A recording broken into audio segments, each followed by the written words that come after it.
working on that. So, and he's very good and he's very particular. And now he's saying we can start. Okay, excellent.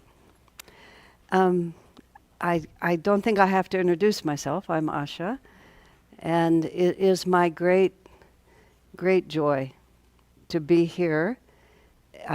Anytime I get to come to Ananda Village is really a very happy occasion for me. I came to live here on June 1st of 1971, and I lived on this land, parts of it, for 16 years. Never expected to not be here forever. And then Swami asked us to move to Palo Alto. So from 1986, 87, that's where I've been living. But this is my childhood home. If you do the math, you realize I wasn't a baby here, but but I grew up here in a very profound and deep and extremely real way. And Swami was, of course, my spiritual father. So it's home on many, many levels. What to speak of the fact that this land has been holy for half a century, and many, many great souls have sanctified here. So it's extraordinary just to come back. The last time I stood here, I was trying to remember because of the temple over there, but at the 50th anniversary, 2019, I also published the big biography of Swami Kriyananda, Lightbearer, and I gave a satsang here during the course of that festival. And that book, that book was, when I was about 24, Swami Kriyananda told me that he wanted me to write a book about him. I worried about it. I mean, seriously, every day of my life after that. But I carried a notebook and a pen with me whenever I was with him, ever after, for the next 45 years. But I was overwhelmed by the prospect of having to do it. Not just because of the obvious, but I was also extremely phobic about writing. It was some terrible karma that I carried. So when I finally finished that book, at that point, and I don't mean to be casual about this, but I could get stage 4 cancer and no chemo for me. I would just die happy. It was like, I often use the phrase, I could die on that. What I mean by that is, it's enough. I could have a life review, I could stand on this, I would be content. So the last time I stood here, I wanted to say higher than a kite, but that has other meanings, doesn't it? I was feeling no pain. Oh, that has other meanings too, doesn't it? I've been in that temple and on that dais, but not standing here. So for all these reasons, also because I've been lots of places on the planet, some of you know that, with Dambara mostly and Atul also, the three of us have a lot of history now. In Bhakti Marg and Atman, we traveled around together also. But I haven't done anything really public in the U.S., except occasional in Palo Alto. I do a Sunday service. So just the idea that, I could just do something in California, how simple. And then people that I know who can access here can come. So it just made me extremely happy, that we could all be together. And I foolishly didn't understand this started on Thursday until very recently. Soon enough, obviously, to be standing here, but very recently, because I couldn't figure out how you're going to cram it all in. And so now I realize, and 2.5, 3 days is actually a lot of time. So the most important thing for all of us to understand, which is pretty obvious, which is, let's just be friends, let's have fun.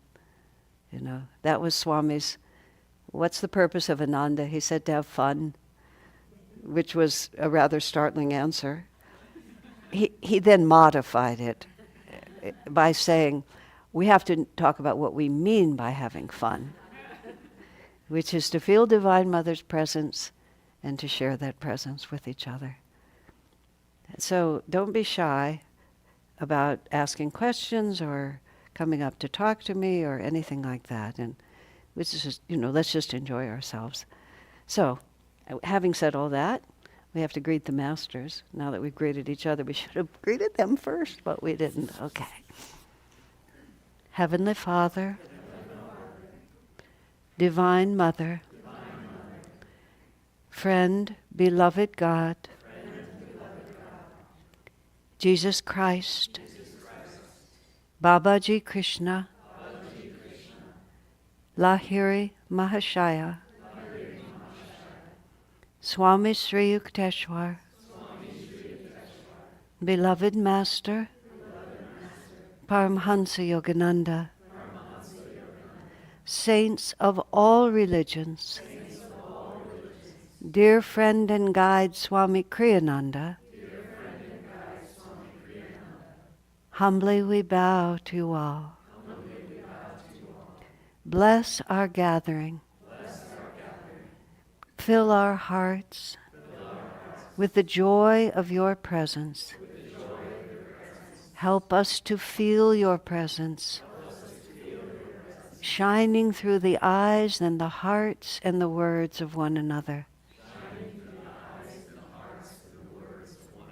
that we may feel ourselves completely surrounded by your unconditional love. We are your children. Bring us home to thee. Om. Peace. Amen. So we're going to start. I say we, that's kind of the royal we. Dambara is going to give us some lovely music. And we'll chant and he'll sing a couple of songs. Then we have a little bit of housekeeping to do. Sundara is going to give us some practical details. And then I'll come back and natter at you a bit. And then we'll all be able to tuck ourselves into bed not long after 8:30 tonight, okay? And then that'll make us rested and happy for tomorrow. Okay, my friend.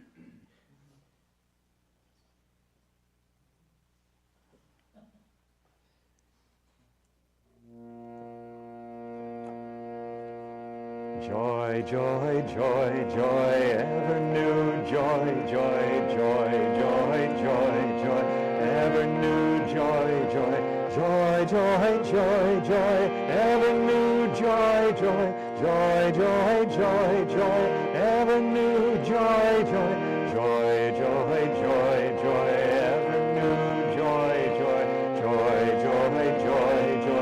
ever new joy, joy, joy, joy, joy, joy, ever new joy, joy, joy, joy, joy, joy, ever new joy, joy, joy, joy, joy, joy, ever new joy, joy, joy, joy, joy, joy, ever new joy, joy, joy, joy, joy, joy, ever new joy, joy, joy, joy, joy, ever new joy, joy, joy, joy, joy, ever new joy, joy, joy, joy, joy, joy, ever new joy, joy, joy, joy, joy, joy, ever new joy, joy, joy,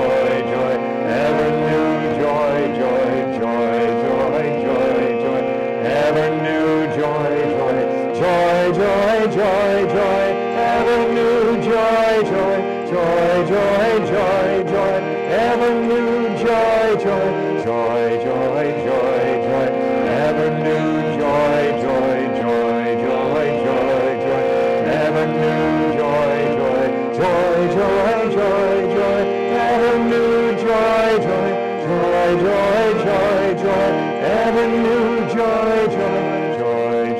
joy, joy, ever new joy, joy, joy, joy, joy, joy, ever new joy, joy, joy, joy, joy. joy, joy, joy, joy, ever new joy, joy, joy, joy, joy, joy, ever new joy, joy,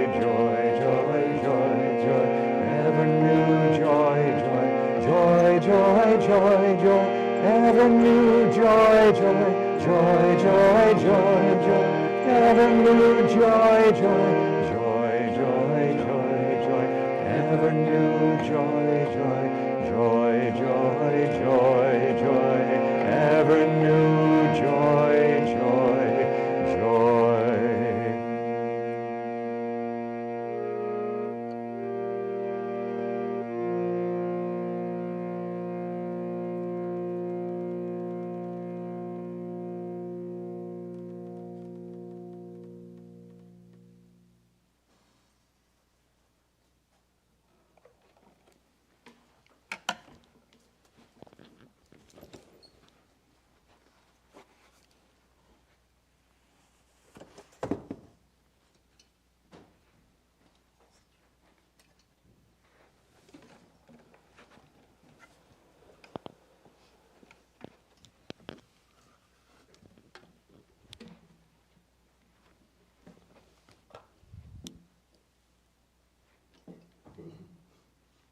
The music that you'll hear this weekend is mostly all by Swami Kriyananda,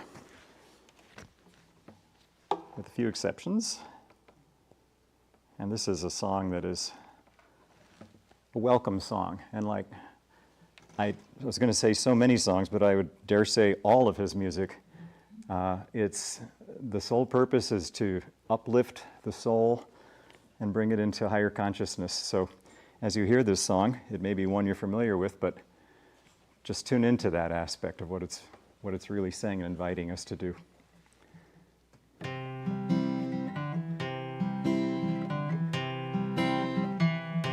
Come gather round, let joy sing out today. Dawn now is breaking, and the mountains say, it's only light can make the darkness run. Lift up your head, greet the rising sun. Greet the rising sun. Some people think to harvest happiness by weeding troubles, easing every stress. The trouble is that troubles never end. Get rid of one, and you face its friend. And you face its friend. It's in your heart. The songs of joy resound. You'll hear but echoes in the world around. Wind on a hill sounds lonely if you're sad, free if you're free, cheerful if you're glad. Cheerful if you're glad. Friends, come with me. We'll chant of battles won, shots not of anger. Joy will be our gun. Before the light, the veils of sorrow rend. In inner freedom, all delusions end. All delusions end.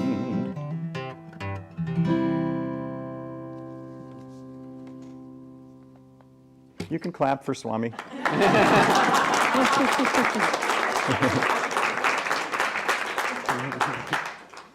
Okay, well, every once in a while we'll do a song that is an unusual song that Swami wrote that maybe you haven't heard that often, but this one is kind of for children, but for children of all ages. So it's called I Wonder.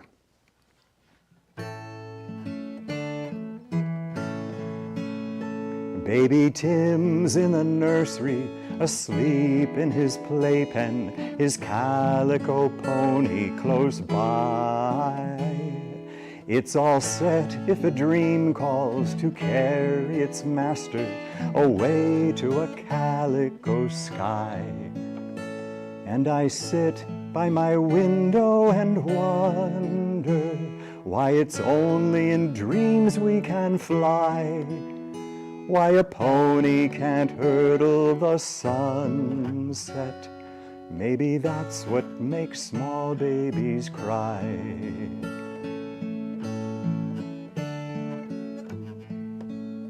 Daddy sits in his study and hums with his reading the tune of his favorite song. He tells me his homework seems nicer and lighter with music to lift it along. And I sit by my window and wonder why a book has no song of its own, why the world doesn't flood us with music, and why people must sing all alone.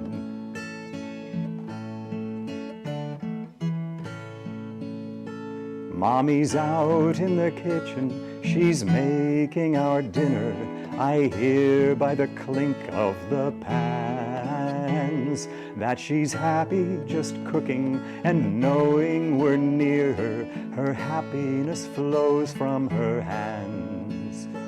And I sit by my window and wonder how the world without mothers would be, and if people could live without loving. Such a world I hope never to see.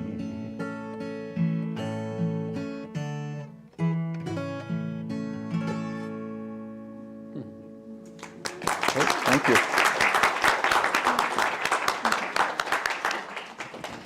I think that's my favorite of all the songs sung. Huh.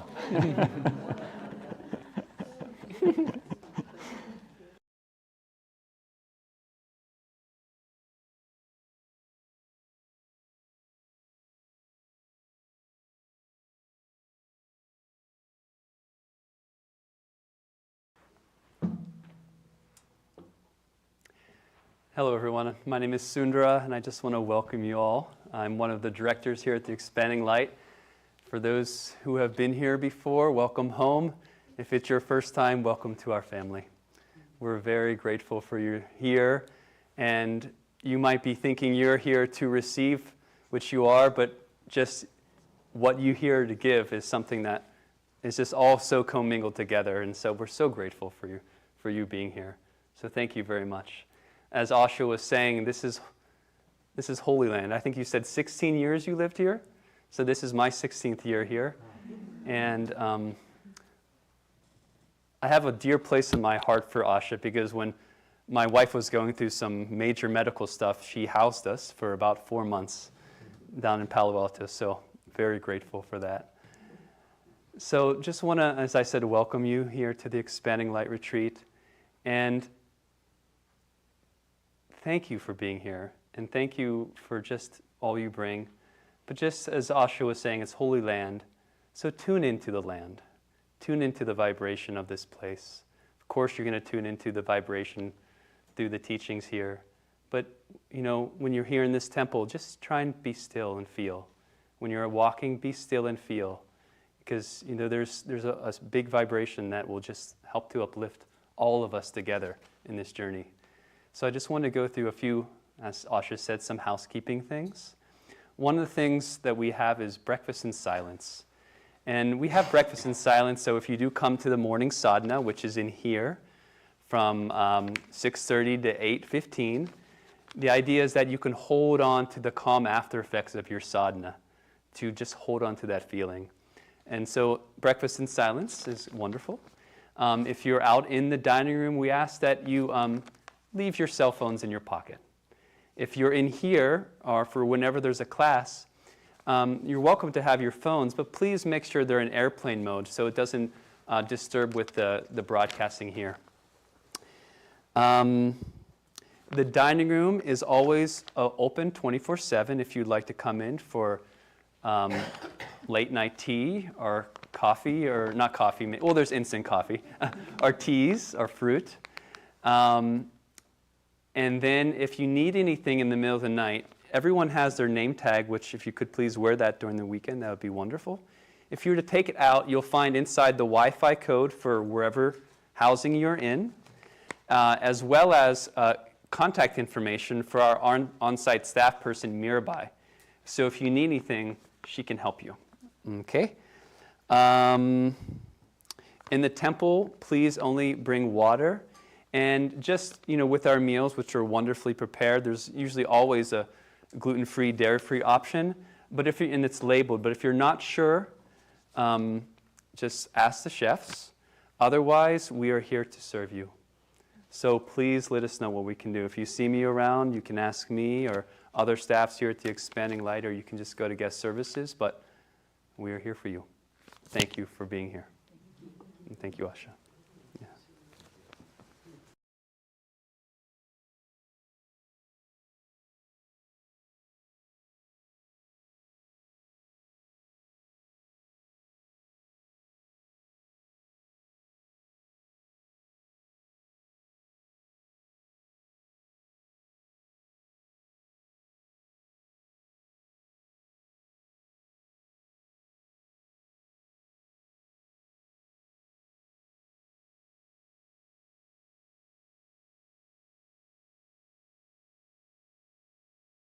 Light Sunday service. Well, isn't that fun? Okay. This whole weekend, and I'll have to say this again tomorrow because not quite everyone's here, is based on one part of this liturgy that Swami Kriyananda created. And let me just ask a question of somebody. Is everybody here tonight? Can I really speak? Can I just start? I don't have to wait till tomorrow to start. I'm looking around for somebody to answer me. Okay. Yeah, because I was going to launch into this whole thing, and I. There are 4 that haven't arrived. Okay, well then we'll just have to bring them up to speed after silence breaks at breakfast. Okay.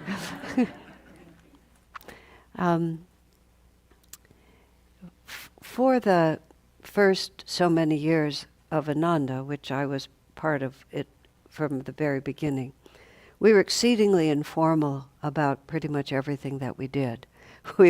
Well, there's a lot of other words than informal that I could use.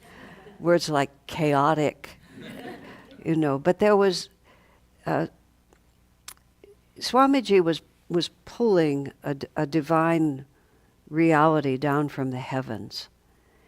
And it was Master Yogananda's. Whenever I say Master, I mean Yogananda. When I say Swamiji, I mean Kriyananda.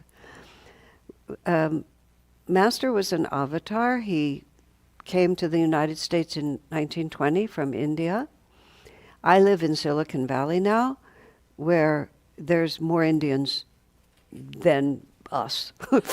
And I don't know what us is exactly, but when I was, I sort of say the way I talk is like a jazz musician plays. He hears a melody and then he riffs out on that. So I went to visit my friend in Delhi, Diana, who's one of the major leaders in India.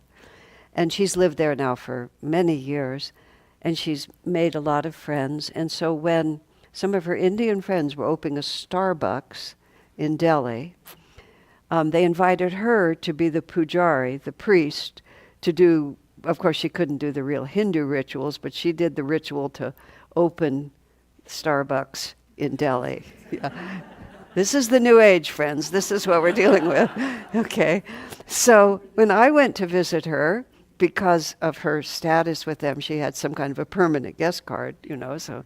But we went over, so we're sitting in Starbucks. I walk into Starbucks. Now I have to say, I live in Silicon Valley. Right across from our temple is a Starbucks, right across the street, which is frequented by many of us. So I walk into New Delhi in the Starbucks, and what I see is a bunch of Indian people with Apple computers with them open, which is what I see when I cross the street where I am, which is a lot of young, very bright Indians with their Apple computers sitting at the tables there. I mean, this is the world we're living in, like this. And when Swami started, which was now more than 50 years ago, which when you're only 20, 50 feels like a long time. When you're looking at it from this end, it doesn't feel so long. But I know the number sounds big. But Master came as an avatar.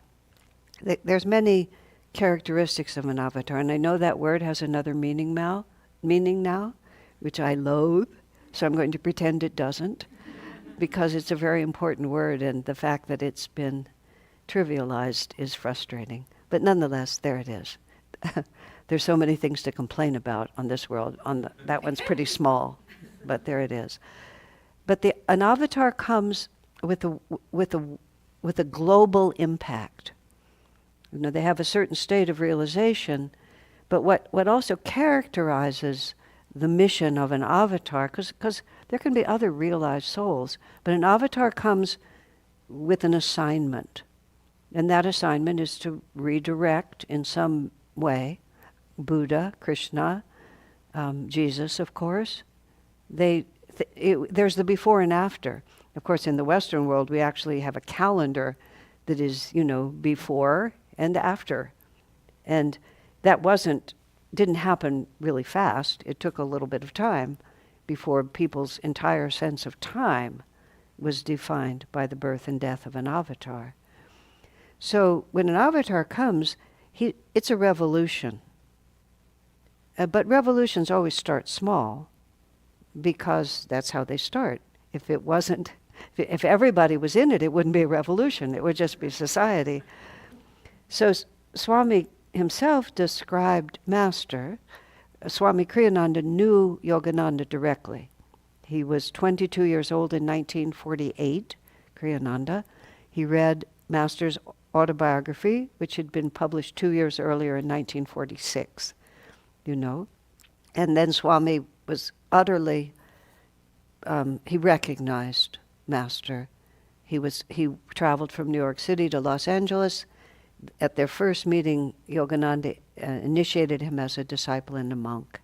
So Swami Kriyananda has brought to us a first-hand account and deep attunement. And what Master came was to help transition this world from Kali Yuga, which is the age of matter, which is an age in which form is the definition of things. So everything that we're struggling with in our society now, when you start thinking about it, is related to the form of things. What religion are you? What color is your skin? What country did you come from? What language did you speak? And all of those things start defining us according to what we appear to be. It's not the life essence within us, it's the form in which that life essence is taken. What's been happening now, Kali Yuga being form-oriented, all of those, you can't be all those things at the same time. I know this sounds naive to people who are different than me in this respect. When I was first traveling to India, which I started, the first time I went was 1986, before India was open to foreign corporations, so it was a really very different country at that point. And I led a pilgrimage over there, my first visit, because I knew the spiritual thing, and we had wonderful people who knew the country who helped us. So I'm talking to this man who became a good friend, who was our guide, and he made reference to the fact that one of his friends married a white woman. And I thought, a white woman? And then I said, oh, you mean like me? And because I was part of the dominant culture in the country I grew up in, I didn't know that I was a white person. That was the first time I actually knew that I was a white person. And I know my friends of dark skin just kind of stare at me like, how could you be so stupid? And I said, I don't know, I just didn't know. But all of those things have been extremely important. But you see, all of it is just crumbling because language is becoming, you can speak English all over the world. Not everybody approves of that, but that is what's happening. And multicultural is just where I live again, Silicon Valley, because it's such a leader in these things. There's no dominant culture there. 1/3 of the people, Spanish as the first language. 1/3 of the people are either Indian or Japanese or Chinese or something that you would think of in these broad terms as Asia. And then there's the rest of us, which includes a whole lot of Russians and Ukrainians and a lot of people from other, and there's just no dominant. And you see all these multicultural couples too. You see the white man sitting there with the huge Chinese family, like that. Occasionally you see the Indian woman with the big white family, but it's usually the other way around, And then they're sitting there, or the only English-speaking person with all the South Americans. But it's marvelous, because it's all just going away. I think it's marvelous. There's also an enormous number of people who are absolutely panicked and enraged over this. And that's what you see going on in our world right now. There are those who absolutely want the future to look like the past. And they're extremely upset that the present doesn't look like the past and the future looks worse. And they're trying very hard. Now here is the really good news. They haven't a chance. Because there are cosmic cycles that are not human created. This is what's called the yugas, which is the ages of the planet. We have moved out of the age of matter, which is form, and we have moved into the age of energy. And the age of energy is all the same. It just manifests in different ways, but it's essentially the same inside. And that's what we're beginning to see about each other. Oh, your skin is a different color. Your accent is different. Your whatever it might be, your diet is different. But when I look into your eyes, you look just like me. When you hold your children, you look just like me. When your loved ones die, you look just like me. And this is the revolution that Yogananda came to launch. And it's the breakdown of form and the seeing everything just in terms of what it actually is in terms of consciousness. And especially in the spiritual realm, above all. Now, Dwapara Yuga, unfortunately, is not heaven on earth, I'm sorry to tell you.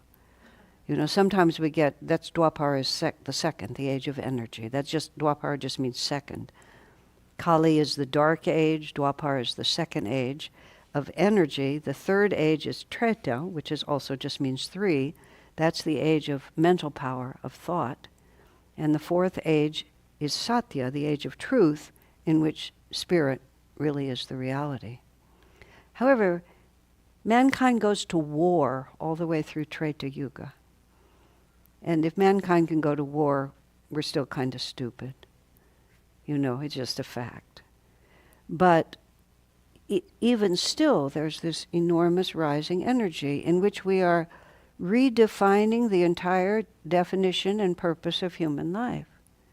And we're beginning to understand that it is not what is on the outside. It is entirely and only who we are in our consciousness. And that our experience of life is entirely our consciousness, which is like, hey, maybe you noticed that already. I've been in the position recently because of an assignment Swami gave me 12 years ago.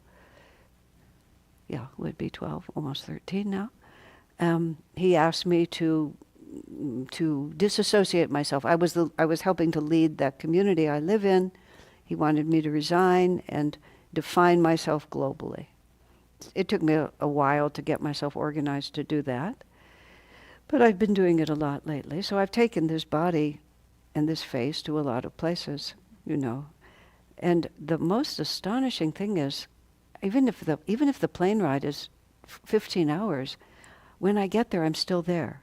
Do you understand? When I wake up, I still know who I am. I might have to stop and think for a minute how to get out of bed. You know, like, where am I? Where's the bed? Where's the furniture? Where's the wall? But nonetheless, I'm still there. All we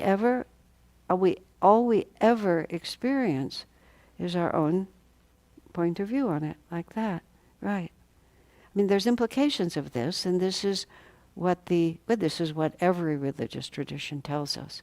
Jesus says, "Seek ye first the kingdom of God." Where is it? And then he mocks. People say, "Lo here, lo there." I mean, this is the biblical way of saying, is it under the table? Is it under the chairs? You know, is it Malaysia? If I go to Malaysia, will I find it? He says the kingdom of God is within. And I mean, that's really basically all you need, except they give us more than that because, well, Yogananda said, he actually said this, you only have to practice 1% of his teaching, he said. For most of my life, I thought he said we had to practice 10%. I only recently learned that he actually said 1%. I mean, for those of you who are at all familiar with this, he taught a lot of stuff. And sometimes it's kind of a huff puff. I know I don't have time to eat or sleep because I have so many things I have to do. 1%. But he said everybody's going to do a different 1%. That's why I have to teach so much. You know, give us all these different choices. But the choices are all for one purpose, which is to change our inner reality. Because once you change your inner reality, absolutely everything else changes. So, some of you, one of them I spoke to just before dinner was talking about, I have this, I call it mine. There is an Instagram channel which features this name and this face and this mouth, okay? And it's done by my friend Ishani, who's extremely talented at this. And most recently, she just randomly, because she was very busy doing everything else, doing another project, she stuck this video up there, and I was talking about psychedelics, you know? And it just went ballistic, as these things do. You know, it wasn't even a serious effort on her part. But it's interesting to me because you see people are thinking in terms of consciousness. And people show, even if they're not wise, it doesn't matter. They show their interest. They show what they're interested in. And everybody knows you can change your consciousness now. And everybody knows that you can change it with drugs. And that's not necessarily the best way to change it. I talked about that. But everybody knows you can. You see, it's just part of the common... You see, we're moving into a higher age, but not everything moves together and moves in the right way. And I don't know if I said that in that 3-minute talk, but I grew up in a family where there was no alcohol in the house, ever. I guess, like, my father started drinking 1 beer every once in a while when I was about 50. It absolutely horrified me, you know, because we were just total zero. So I never had any experience like that. First time I ever did anything that changed my consciousness was this gigantic dose of LSD. When I was about 18, I went off to college, and I don't know, that was what we were doing, 1965. And it wasn't any fun. I didn't enjoy it, but it changed my life completely. Because, oh my gosh, you change your consciousness, you change everything. I'm very fond of my brain, so I did not like drugs. I mean, I did not know what they were doing to my brain, and I wasn't keen on gambling with it. So I didn't really ever join that scene. But I just remember just walking around saying, my gosh, you change your consciousness, you change everything. But now we almost know that as a culture. We almost know that. In California, my joke is, not everybody meditates, but the people who don't feel guilty because they don't. But you see what that means? Isn't it interesting? So coming all the way back, when when we were, I'm like pointing like as if this was the spot. When we were this wasn't here.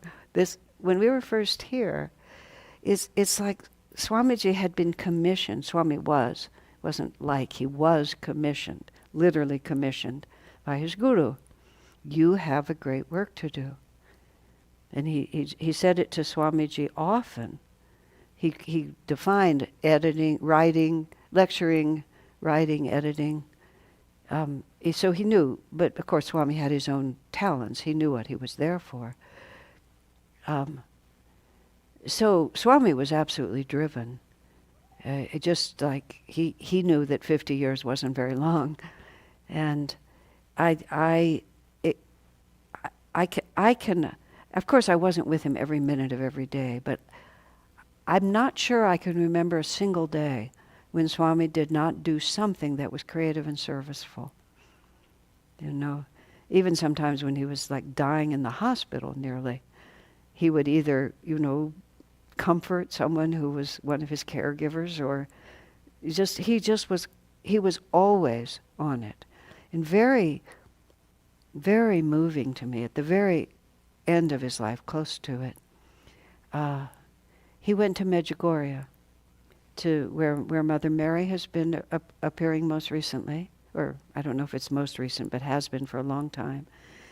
And while he was there, he met one of the visionaries who was still is having regular experiences with Mother Mary. Mother Mary is the most active spiritual being that there is. I mean, who do you hear? You don't hear about Francis appearing, all over the place and coming for. It's Mary who's always the one doing it. Oh, I'm going to go one more because there's so many women in the room. Also, you'll be very interested in this. Well, I hope you'll be interested in it. I'm interested in it. Last year with Bhakti Marg, we went to Spain, and we landed, and then we drove to wherever our first thing was. I always know what I think. I usually know what I feel. I rarely know where I am. Geography and space and time. But so we landed in one place and drove to another place.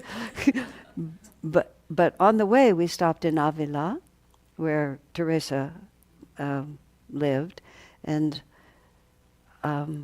we had this we went to her monastery, her convent there, and we had this wonderful tour from this man who knew a great deal.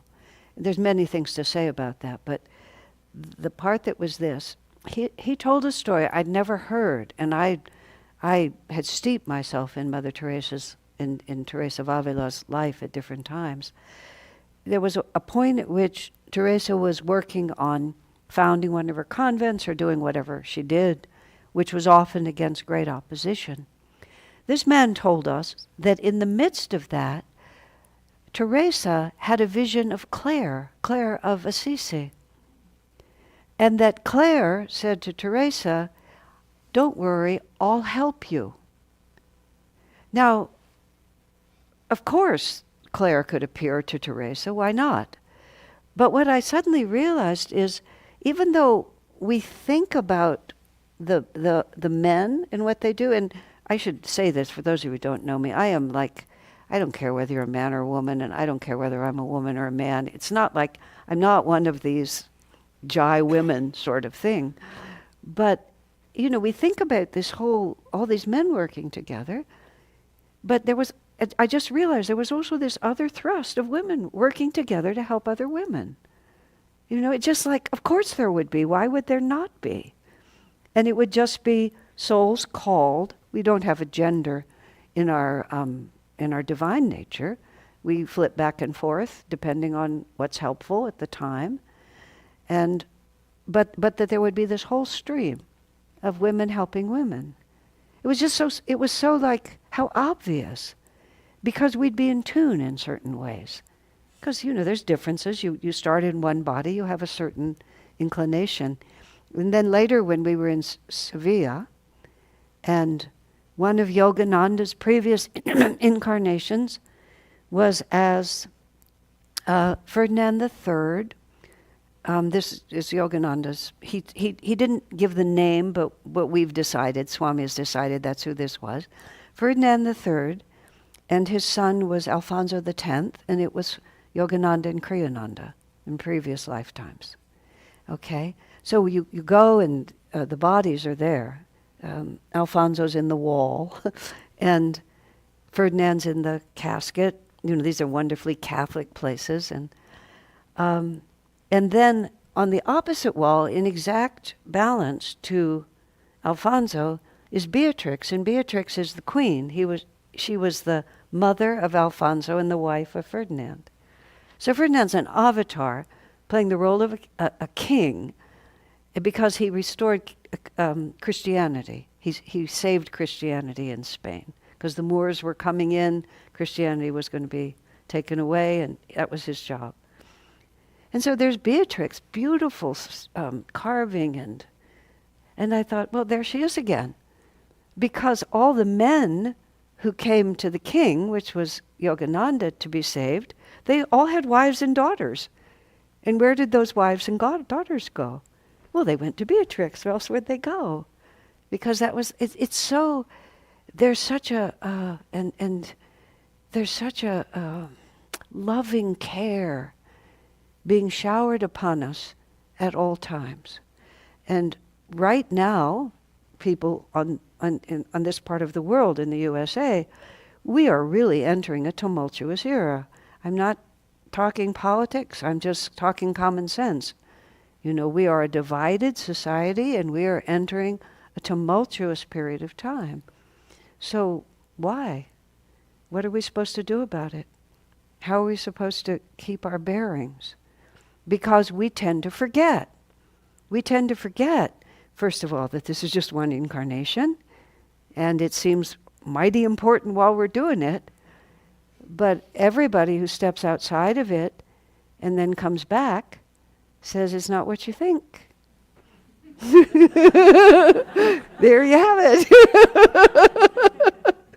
So what are we doing here? You know, that's just why the masters keep coming back. It's what it says in the Gita. What the West doesn't understand, the most ironic thing, especially when I started all of this, and Guru was so exotic. The concept of Guru was so exotic. And Christians often, I would say churchianity, I won't say lovers of Jesus, because true lovers of Jesus are different. But churchianity was very, very anti-Guru. I think there is no more Guru-oriented religion in the world than Christianity. It's just 100%, and it's beautiful. 100% disciples in their master. I mean, what could be more vivid, you know? And I count myself among them. I mean, there we are. But when the master comes, in the Gita, they understand that virtue declines. And that's how it says in the verse. Virtue declines. Whenever virtue declines and vice predominates, I, Krishna speaking, I, the infinite spirit, take visible form. In other words, I incarnate in order to destroy evil and bring back the light. And they also do it, how do I say it? They get in place before the actual crisis comes. You know, Krishna was there, and then the Mahabharata war and all of that happened. And Yogananda came in 1920. Yogananda said something very interesting. Like Lahiri Mahashaya, many of you know, but here he is. Lahiri lived in Varanasi in the 1800s. He would have died. Yogananda was born in 1893, and Lahiri Mahashaya lived a little bit after that. Yogananda said these words. Lahiri was lucky, he said. He was lucky because there was no war during his entire incarnation. Interesting. Yogananda said there's been 3 wars in his lifetime, and he didn't even live to be that old. World War I, World War II, and the Korean War. So it's not a coincidence. So we have this idea that the world is, and we just made this idea up. we made up the idea of what the world is supposed to be like. It's supposed to be nice. It's supposed to be easy. It's supposed to be pleasant. No bad things happen to me or to anybody I know. And every time it isn't like that, we're just outraged. We really are outraged. How dare it? How dare it? You know? But when you actually stop to examine it, I think of it like this. Before we were born, we were up in the astral world, and we may have had some unpleasant experiences before, just maybe by chance. And so we are determined that this one's going to be better. So we're up there in the astral world and we write a contract, and we've trained. We have people up there who trained as lawyers, and they tell us, and all the language, every single word, we get it just so this clause, this condition, this is what it's going to be like. I will consent to incarnate if. And then we put it all there, and then we sign it with a flourish. And I don't know where we tuck it in the womb, but somewhere we bring it with us. And then we spend the rest of our lives shaking it, like this is what it's supposed to be. Like this. And then at some point we look at it and we realize that God never signed it. There's one signature. It's not a contract. It's just our wild idea. So the masters come and they say, maybe you're just picking it up from the wrong thread completely. And but you see that this is the weird part of it, super weird. I've been thinking about this a lot recently. If we were made to suffer, meaning if the purpose of our lives was to be unhappy, we wouldn't rebel against it because it would just be the way things are. But we know that's wrong. We just know it's wrong. We see innocent people being hurt. We see cities being destroyed by bombs. We just go on and on. I don't have to. I don't even look at the news anymore because I really can't bear it. It's just unbearable. So you get enough. You kind of get it through the water. You don't have to read the news.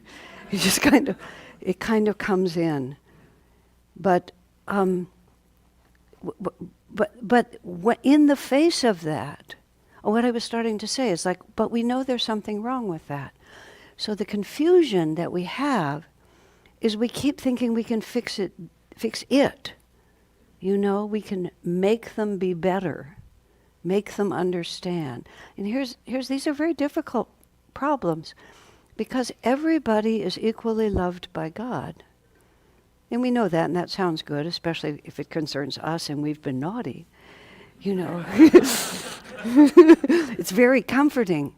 But when they are being naughty in ways that are really awful, it's hard to remember that they're also equally loved by God. And every soul is given the same opportunity to learn its lessons, gain wisdom, and become free. So there's something else going on here. See, what happens is a transition from Kali Yuga to Dwapara Yuga, which is right where we are. A lot of stuff has to be destroyed because there are all these fixed realities, and we can't go forward until a lot of that stuff is wiped out. Some of it is literally physical, like cities, for example, which is something that Yogananda has said, or just, make a list. And so, if you're someone who likes to destroy stuff, coming in at this time is great, because you get to wreak havoc.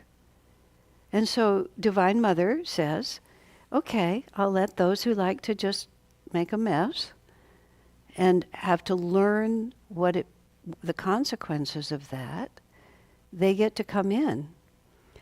But then we also need the future, and that's us.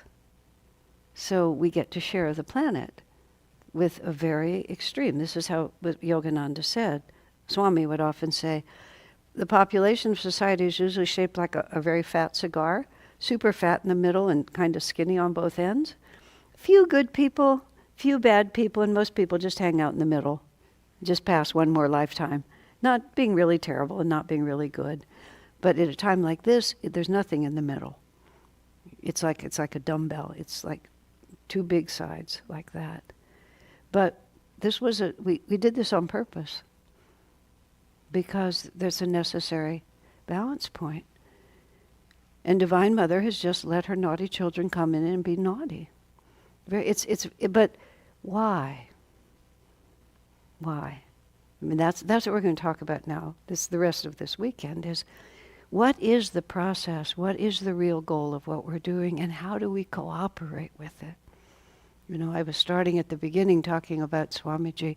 When Swamiji in those early years, of course he was young, he was 40, let's see, I was 22, he was 43 when I met him. You know, and now that I've been through my 40s, you know, 40 seemed really old.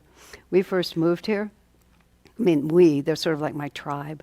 We were basically early 20s, almost all of us, except Satya, who's now passed away. Satya was so old. Satya must have been about maybe 45 even. He might have been as much as 50. Oh my God. You know, he was so old. We were just so young. But Swami was so powerful. And it always felt, when he would speak, he would talk really fast and he would give us these enormously complete explanations of things. But we were just a group this big, would be a whole group.